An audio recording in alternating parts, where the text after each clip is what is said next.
이스라엘 자손에 계수된 자가 60만 1730명이었더라. 여호와께서 모세에게 말씀하여 이르시되 이 명수대로 땅을 나눠주어 기업을 삼게 하라. 수가 많은 자에게는 기업을 많이 줄 것이요 수가 적은 자에게는 기업을 적게 줄 것이니 그들이 계수된 수대로 각기 기업을 주되 오직 그 땅을 제비 뽑아 나누어 그들의 조상 지파의 이름을 따라 얻게 할지니라. 그 다소를 막론하고 그들의 기업을 제비 뽑아 나눌지니라. 레위인으로 계수된 자들의 종족들은 이러하니 게르손에게서 난 게르손 종족과 고핫에게서 난 고핫 종족과 무라리에게서 난 무라리 종족이며 레위 종족들은 이러하니 림니 종족과 헤브론 종족과 말리 종족과 무시 종족과 고라 종족이라. 고핫은 아므람을 낳았으며 아므람의 처의 이름은 요게벳이니 레위의 딸이요 애굽에서 레위에게서 난 자라. 그가 아므람에게서 아론과 모세와 그의 누이 미리암을 낳았고 아론에게서는 나답과 아비후와 엘르아살과 이다말이 낳았더니 나답과 아비후는 다른 불을 여호와 앞에 들이다가 죽었더라. 1개월 이상으로 계수된 레위인의 모든 남자는 2만 3천 명이었더라. 그들은 이스라엘 자손 중 계수에 들지 아니하였으니 이는 이스라엘 자손 중에서 그들에게 준 기업이 없음이었더라.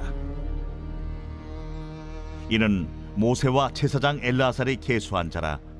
그들이 여리고 맞은편 요단과 모압 평지에서 이스라엘 자손을 계수한 중에는 모세와 제사장 아론이 시내 광야에서 계수한 이스라엘 자손은 한 사람도 들지 못하였으니 이는 여호와께서 그들에게 대하여 말씀하시기를 그들이 반드시 광야에서 죽으리라 하셨습니다.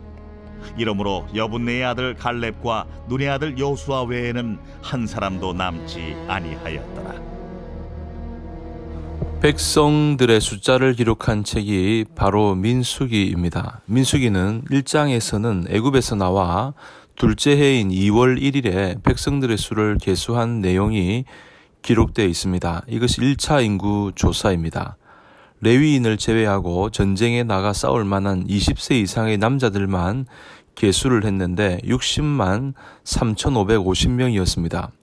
그리고 민수기 26장에 기록된 것처럼 40년간의 광야 방황 생활을 마친 후에 모압 평야에서 가나안 땅에 들어가기 전에 다시 한번 인구조사를 하게 됩니다. 이것을 2차 인구조사라 할 수 있는데 60만 1,730명이 계수되었습니다. 1차와 2차의 차이가 1,820명입니다. 애굽에 들어갈 때는 인구가 70명에 지나지 않았던 이스라엘 백성들의 숫자가 430년 만에 남자 장정만 60만 3,550명이 되었을 정도로 자손이 번성했습니다. 그러나 광야 40년 동안에는 인구가 증가되지 않고 도리어 1,820명이 감소했습니다. 왜 이렇게 인구가 줄었는가? 왜냐하면 이스라엘 백성들이 가데스 바네아에서의 원망과 불평 사건 때문에 여호수아와 갈렙을 제외하고 그들의 죄악으로 인해서 1세대들이 다 죽었기 때문입니다. 그래서 63절에서 65절에 보면 이스라엘 백성의 인구를 조사해 보니 여호수아와 갈렙 외에는 한 사람도 남지 않았다고 말씀하고 있습니다. 우리는 이 말씀을 통해 변하는 것, 변하지 않는 것이 있다는 것을 우리가 발견하게 됩니다. 우선은 1차, 2차 인구조사를 통해서 변하는 것은 무엇인가 하는 것이죠. 그것은 여러분, 이스라엘 백성들 구성원 전체가 바뀌었습니다. 여호수아와 갈렙 두 사람을 제외한 나머지 백성들은 광야에서 40년 동안 모두 다 죽었습니다. 국가의 구성원 전체가 다 바뀌게 되었다는 말입니다. 그러니까 이스라엘 백성들은 죄악이 있었기 때문에 40년 안에 다 죽었습니다. 그러나 여러분, 죄악이 없었다 할지라도 결국은 모두 다 죽었을 것입니다. 이것을 볼 때 우리는 몇 가지 교훈을 배울 수 있는데, 첫째, 인간은 죽음을 피할 수 없는 존재라 하는 것입니다. 히브리서 9장 27절에 보니까 한 번 죽는 것은 사람에게 정하신 것이다. 여러분, 죽는 것은 사람에게 정해져 있다는 사실이죠. 둘째는 우리의 죽음은 하나님의 통제 아래 있다는 사실입니다. 이스라엘 백성들의 광야에서 죽은 것은 우연이 아닙니다. 운명의 장난도 아닙니다. 우리의 죽고 사는 문제는 하나님의 섭리와 통제 아래에 있는 것입니다. 언제 죽는지, 왜 죽는지에 대한 모든 해답을 하나님께서 가지고 계시다는 사실입니다. 그러므로 죽음에 대하여 너무 두려워하지 말아야 됩니다. 히브리서 2장 15절에 보니까 또 죽기를 무서워함으로 일생에 매여 종노릇하는 모든 자들을 놓아주려 하심이니. 예수님께서 육신을 입고 이 땅에 오신 목적 가운데 하나는 우리를 죽음의 두려움에서 해방시키기 위함이라는 말입니다. 우리가 죽음을 두려워하는 이유는 죽음을 넘어선 세계가 불행하고 어두운 세계라고 생각하기 때문입니다. 그러나 예수님께서는 죽음을 넘어선 세계가 더 행복하고 영원한 세계이며 지금 우리가 살고 있는 현세만큼이나 현실적인 세계라고 말씀합니다. 죽음이란 우리가 그 아름다운 세계로 가기 위해 반드시 통과해야 할 과정일 뿐입니다. 그러므로 예수님을 믿으면 저와 여러분의 죽음 이후의 세계는 아름다운 세계가 될 줄로 믿습니다.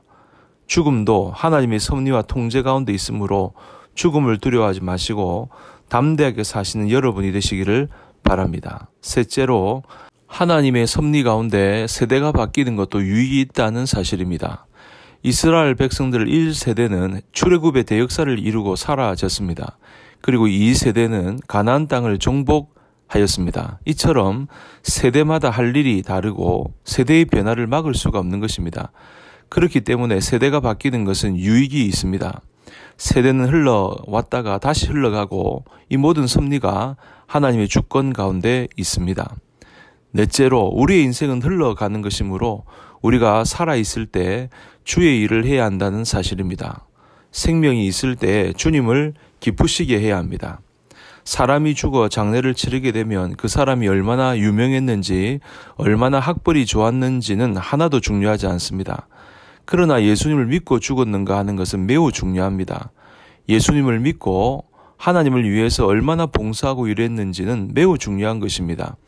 믿음과 하나님을 향한 봉사는 현세를 넘어서 내세까지 지속되기 때문입니다. 이 땅에서의 명예와 권력은 내세의 효과가 없지만 하나님을 위해서 어떤 일을 했느냐 하는 것은 내세의 영원한 효과가 있습니다. 그러므로 우리는 생명을 가지고 있을 때에 하나님을 기쁘시게 하는 일에 헌신하며 살아가야 합니다. 자, 그렇다면 여러분, 반대로 변화하지 않는 것은 무엇일까요?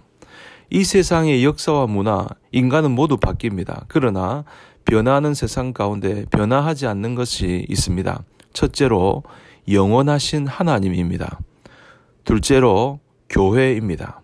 1차 인구조사와 2차 인구조사에서 백성들은 완전히 바뀌었지만 이스라엘 국가는 여전히 존재합니다. 이스라엘 국가를 가리켜서 광야교회라고 불렀지 않습니까?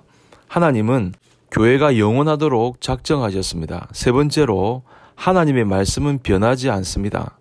가데스 바네아에서 불신앙했던 이스라엘 백성들에게 하나님께서는 여호수아와 갈렙 두 사람을 제외하고 나머지는 한 명도 가나안 땅에 들어가지 못할 것이라고 말씀하셨습니다. 40년이 지났지만 이 말씀을 잊지 않으셨어요. 그래서 여호수아와 갈렙만 가나안 땅에 들어가고 나머지는 하나도 빠짐없이 다 죽었습니다. 여호수아와 갈렙도 전쟁터에서 싸웠던 용장들인데 왜 생명을 위협받을 만한 일이 없었겠습니까?